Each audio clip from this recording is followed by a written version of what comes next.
Anderson Pierre back again. Another beer ramble looking at Blue Moon Belgian Table Pills. An American Pale Lager style. 4.2%. Of course, Blue Moon is a craft brewery. Is it really? I'll get to that in a little bit. But 4.2%. Okay score on Beer Advocate. The Bros haven't scored this yet, but I'm sure it will get reviewed at some point by them. I have a running around with their scooter or their ATV in the hood, neighborhood. So, as you can see by my glass right here, it's a nice little color, nice little darker, little copper look to this beer here, as you can see.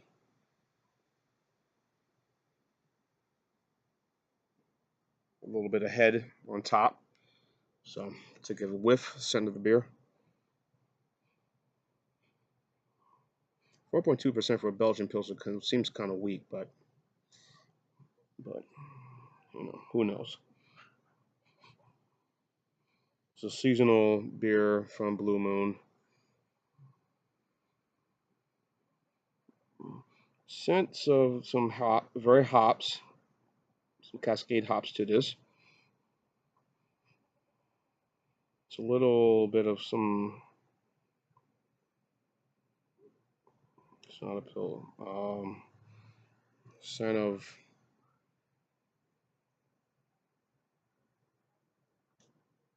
some Bavarian hops as well, but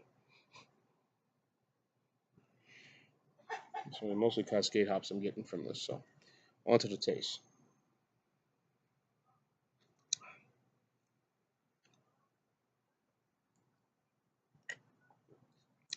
That's okay.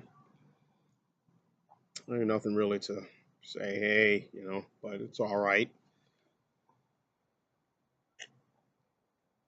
Decent enough. It's again, it's one of their seasonal beers that comes out in the spring, but since we're in the beginning months of summer right now, so I guess it's okay to have it. So,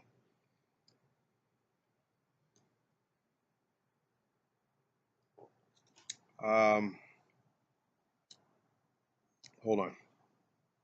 Okay, no, it wasn't that important. Blue Moon, as you all know, the company started in the mid '90s by Coors Brewing Company, folks. So let's let the cat out of the bag already if you don't know. Blue Moon was a dummy corporate company that, Coors, I would say, probably one of the few of the big breweries, the BMCs, that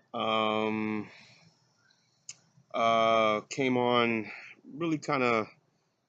They knew the craft beers were around. I mean, but they really kind of the ones who actually kind of did a double take, you know, look from behind, see, maybe we need to start taking these guys a little bit seriously. So, ergo, the Blue Moon Company was created. Uh, their beers, of course, their signature is the Blue Moon Belgian White, which is a beer, I guess a Hefeweizen you want to call it, if you will. Of course, they were also synonymous of putting orange peel in their beer, and so this beer has become so much, as much of a. And hold on one second.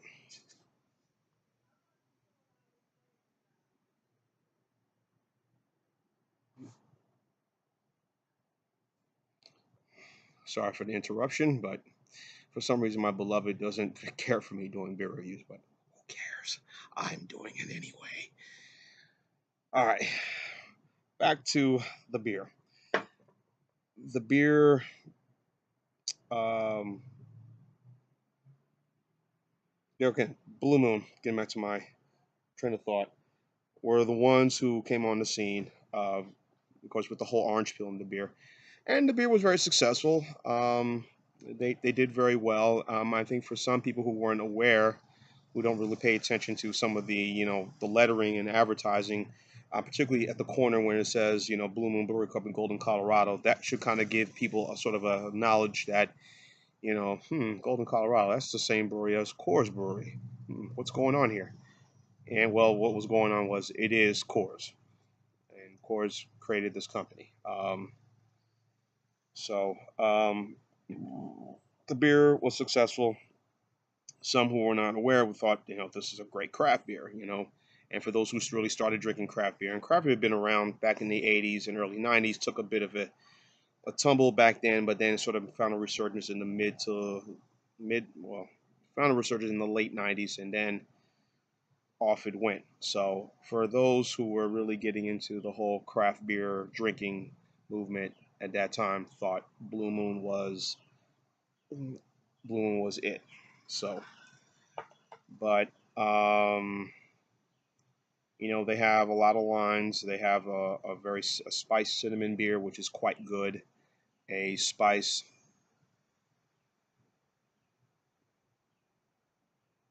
a spiced cinnamon beer. They also have a harvest pumpkin style beer, which is also good.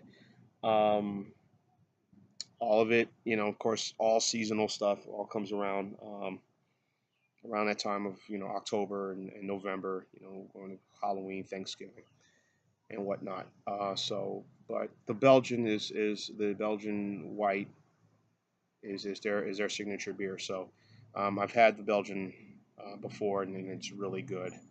Um, Sales have continued going up for them, and uh, but recently, and I think it was last year, this guy, he's a beer aficionado, whatever his name. He lives in San Diego. Came up with this. He was stunned and shocked that Blue Moon was not a craft brewery, that it was owned by the BMC. Bud Miller Coors being owning it. A conglomerate, and he decided to sue. Um, so I go ahead and sue Blue Moon.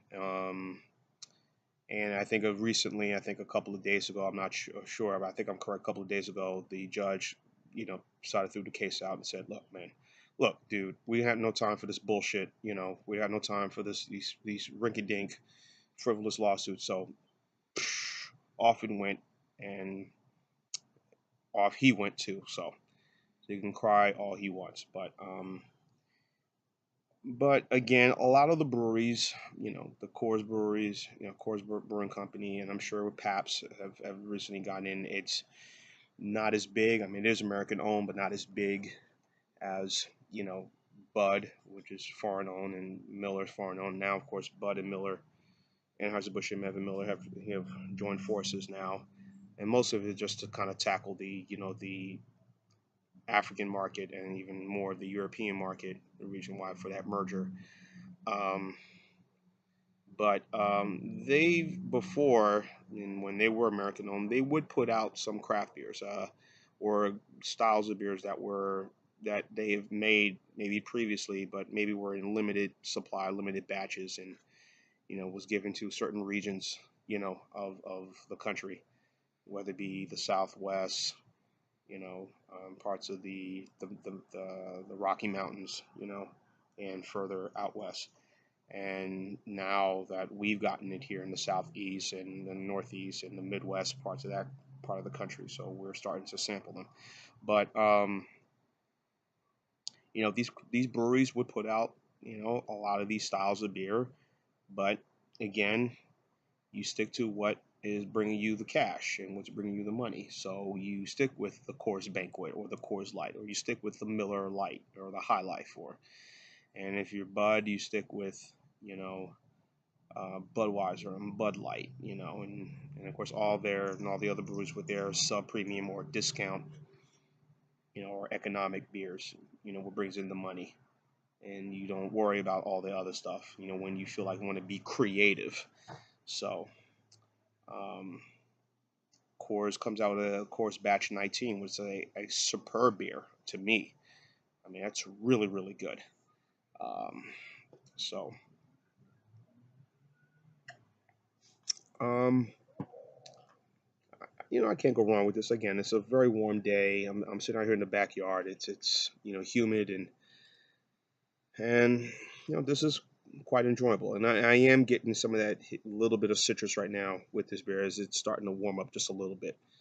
Um, I'm starting to taste some of that, orangey mandarin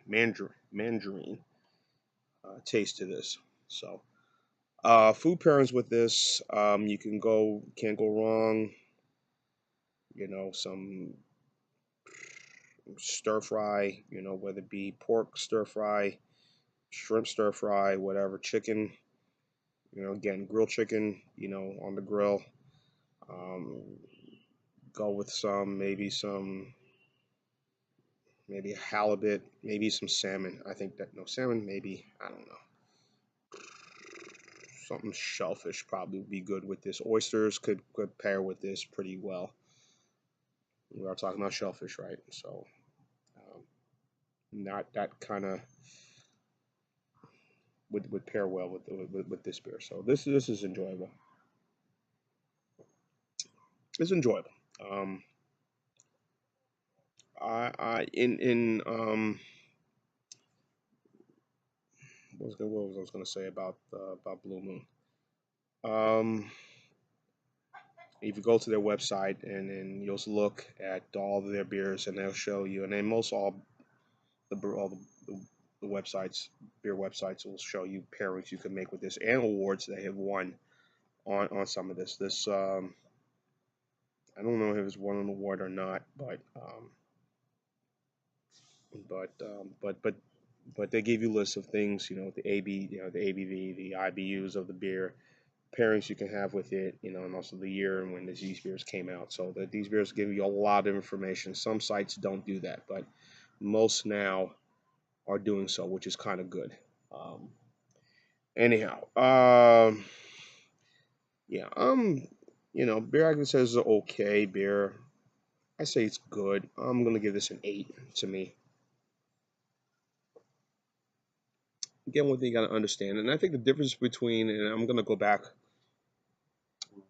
remembering something right now. I'm gonna go back. One thing of that the craft beers have a little issue with is sometimes is that you taste something, it may be a good batch, or case whatever you may get, and it's really good, a week or so whenever you buy it, and then when you buy it again, that batch may not be that great.